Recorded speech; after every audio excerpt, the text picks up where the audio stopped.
주님께서는 이 나귀 새끼를 타고 이 감난산 내리막길에 가까이 오셨습니다. 이제 그때 당시 얘기거든요.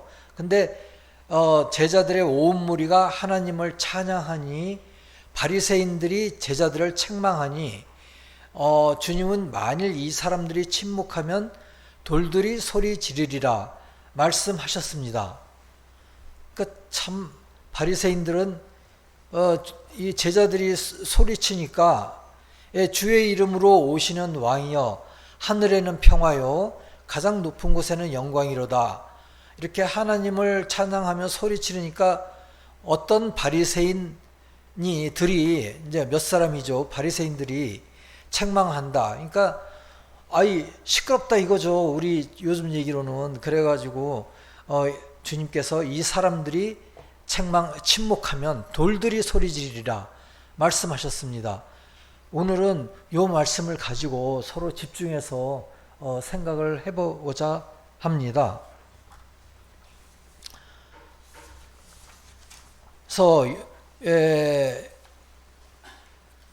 여기서 이제 주님께서 이 사람들이라고 얘기했는데 이거는 이제 주님의 제자들을 말하는 것이고요.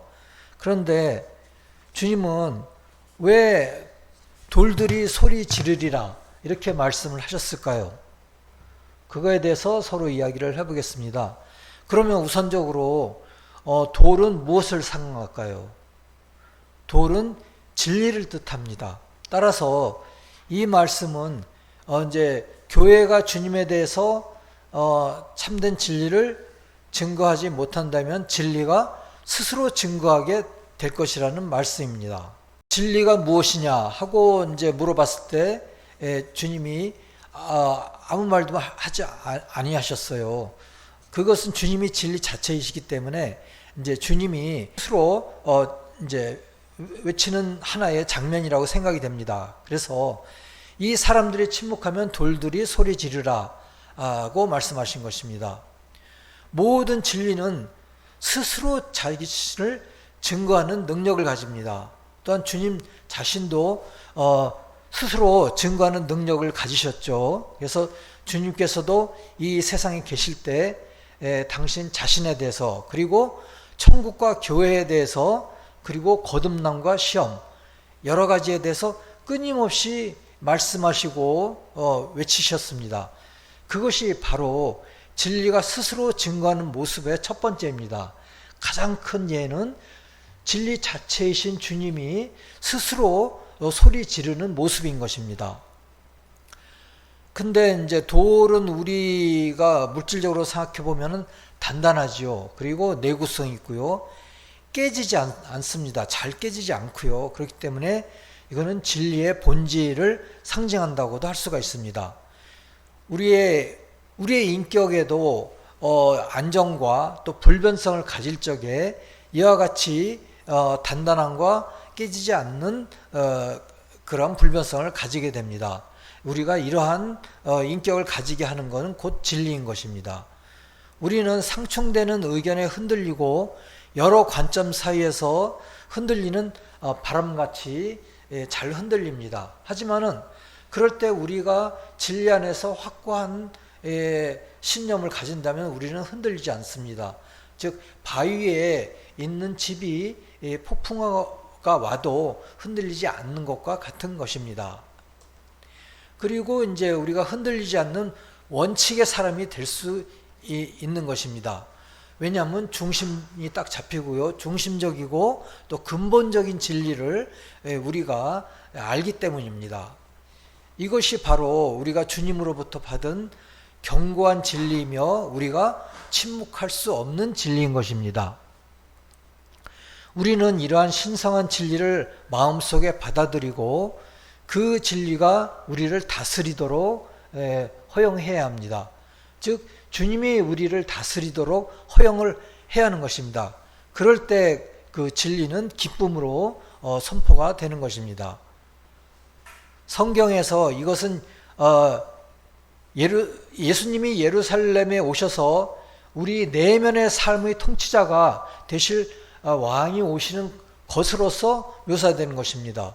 즉 주님이 예루살렘에 오시는 그 장면은 우리 지금 현대에 있어서는 우리 내면의 삶의 통치자가 되시는 모습입니다. 그래서 우리가 그분에게서 배운 진리를 상징하는 돌은 침묵할 수 없는 것입니다.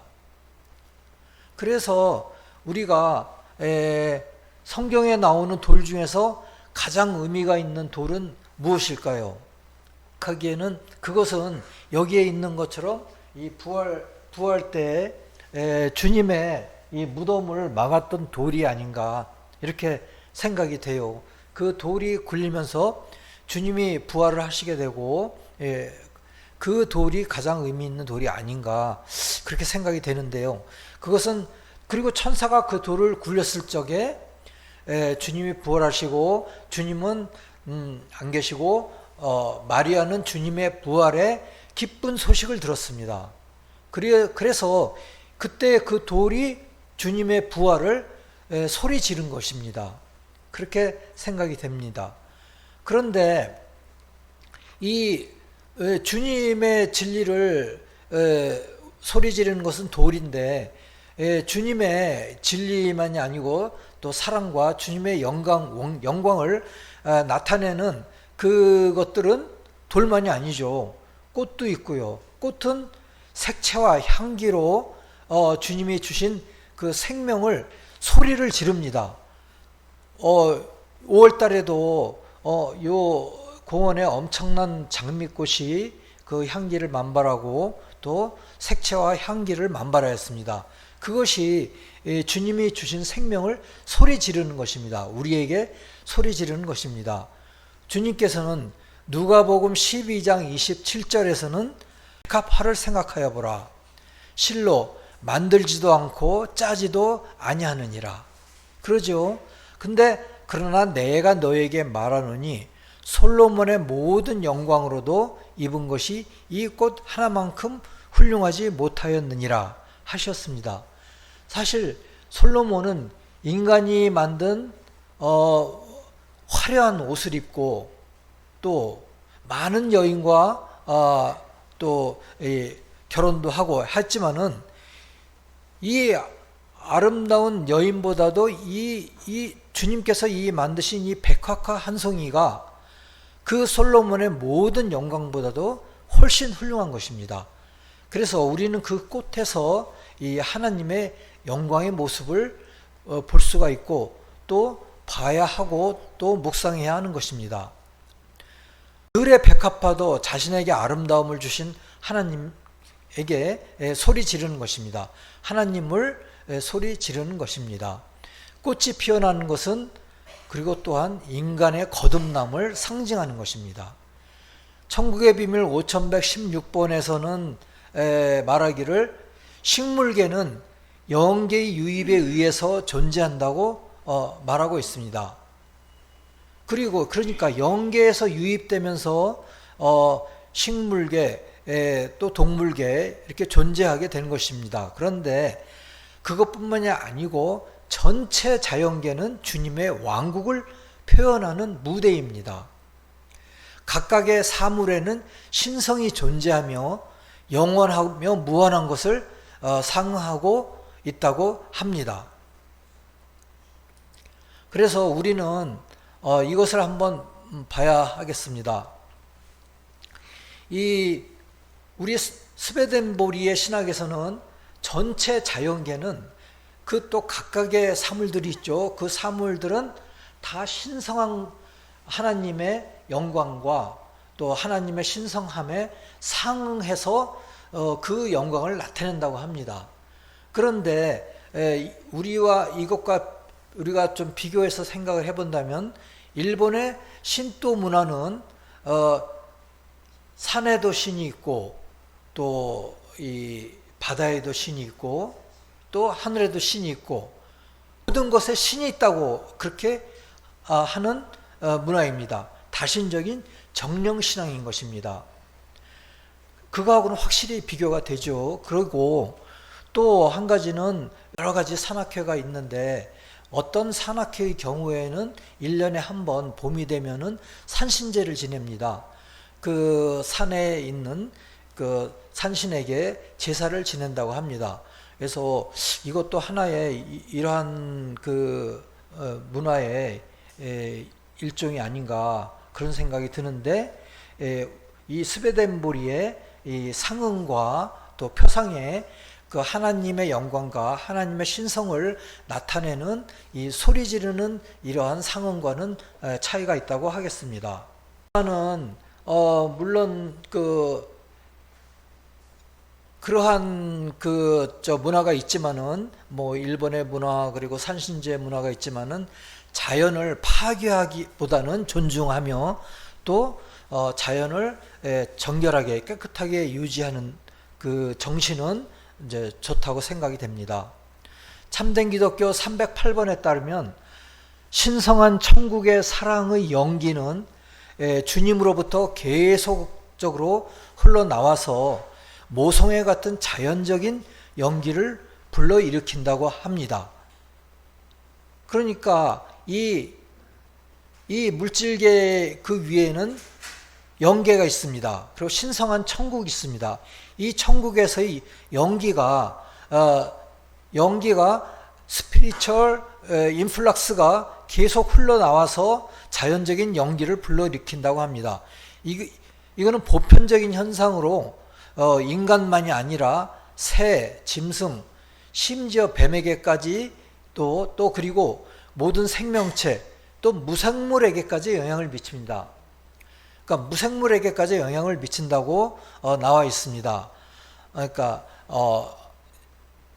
animate 또 inanimate 이렇게 나와 있습니다. 그래서 주님은 태양을 아버지와 같이 땅은 어머니와 같이 창조하셨습니다. 많은 생물들이 낮 동안 태양을 향합니다. 그리고 번성합니다. 주님은 태양과 땅을 통해 모든 생물과 무생물에게 모든 필요를 공급합니다. 이 모든 것이 주님을 증거하며 찬양하며 소리 지르는 것입니다. 그러니까 돌들만이 아니고 이러한 모든 각각의 사물들이 이 주님을 증거하며 찬양하며 소리 지르는 것인데요. 시편 148장에서 잘 나와 있습니다. 해와 달아 그를 찬양하며 밝은 별들아 다 그를 찬양할지어다. 하늘의 하늘도 그를 찬양하며 하늘 위에 있는 물들도 그를 찬양할지어다 라고 한 것입니다. 종려나무 가지만이 주님을 찬양한 것이 아니라 이 땅 위의 모든 창조물이 주님을 찬양하는 것입니다. 신적 지혜에 의해 신적 사랑으로 창조가 되었죠. 그 창조물들이 다 주님을 찬양하고 있는 것입니다. 한 예로 우리가 백두산을 생각해 봅시다. 그리고 그랜드 캐년을 생각해 봅시다. 그리고 나이아가라 폭포를 생각해 봅시다. 여기에 가보신 분들이 있을 것입니다. 굉장히 엄청난 규모와 웅장함에 진짜 놀라지 않을 수가 없었을 것입니다. 이 모두가 주님을 찬양하며 소리 지르는 것이라는 것을 우리는 생각을 하고 거기서 주님의 영광을 바라보게 되는 것입니다. 영어 성경에서는 이제 돌들이 소리 지르리라 이것이 will cry out 그렇게 되어 있습니다. 그런데 바리새인들은 사실 그 얘기를 듣고 돌들이 소리 지르리라 이게 무슨 소리인가 했을 것입니다. 지극히 인위적인 사람들이거든요. 그런데 주님은 그 안에 많은 진리를 말씀하고 계시는 것입니다. 그리고 여기에서 우리는 어쩌면 그 말씀 가운데서 신학과 과학이 만나는 지점을 볼 수 있을 것 같습니다. 신성한 천국의 사랑의 연기는 무생물에게도 영향을 준다고 참된 기독교에서는 말하고 있습니다. 그 돌은 대표적인 무생물입니다. 그러나 우리가 돌의 내부를 자세히 본다면 그 구조와 색채는 굉장히 아름답습니다. 특히 보석이 나오는 것입니다. 보석의 경우도 매우 아름답습니다. 창조주 주님의 한 영광을 소리치고 있는 것입니다. 소리 지르고 있는 것입니다.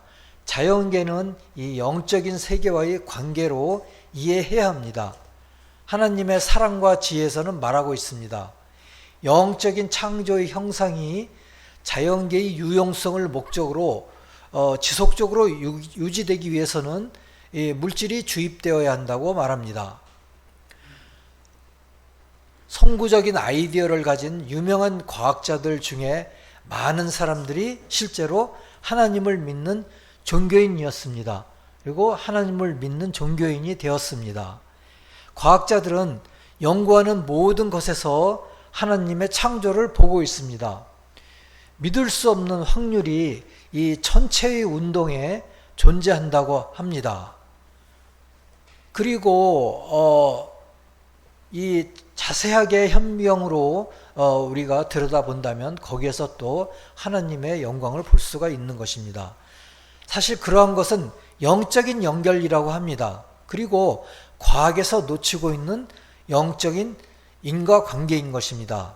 이 땅의 물질은 동물계, 식물계, 광물계로 나뉘어져 있습니다. 그런데 주님이 돌들이 외칠 것이다 라고 하신 것은 그 중에서도 광물계이지요.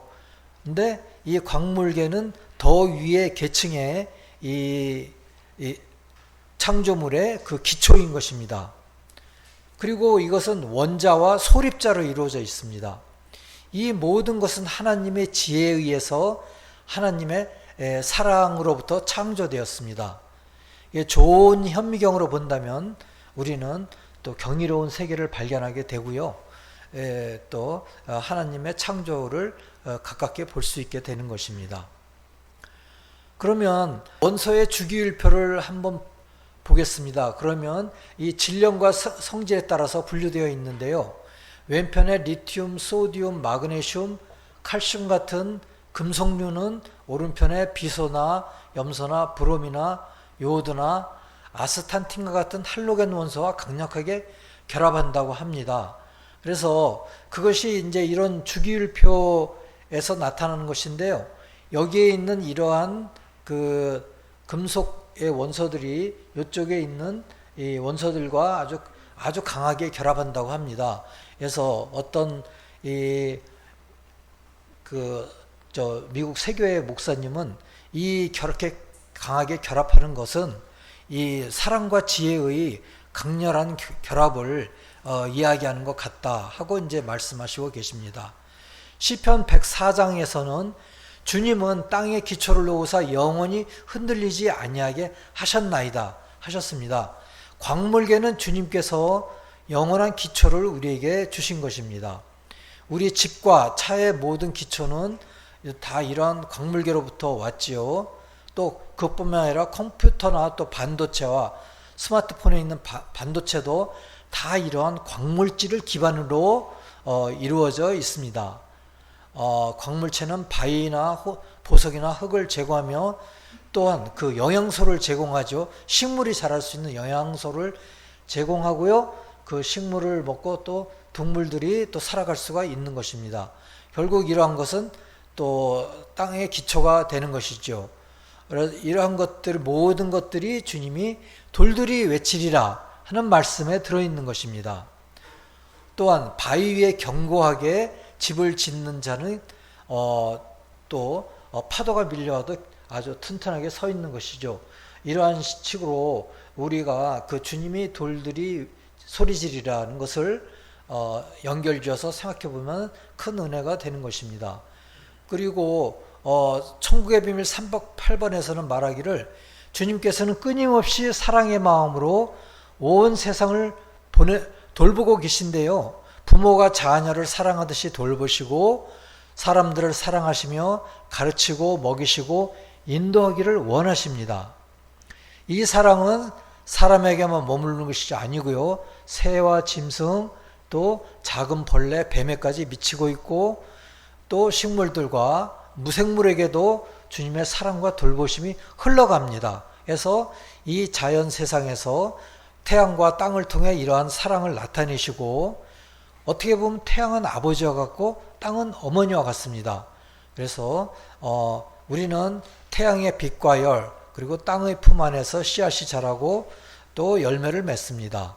어떤 꽃들은 해가 뜨면 꽃잎을 열고 해가 지면 꽃잎을 닿습니다. 그리고 또 해바라기 같은 식물들은 태양을 향해 고개를 돌리지요. 그래서 이러한 것들이 아름답게 노래를 부르는 것이고 자신을 돌보는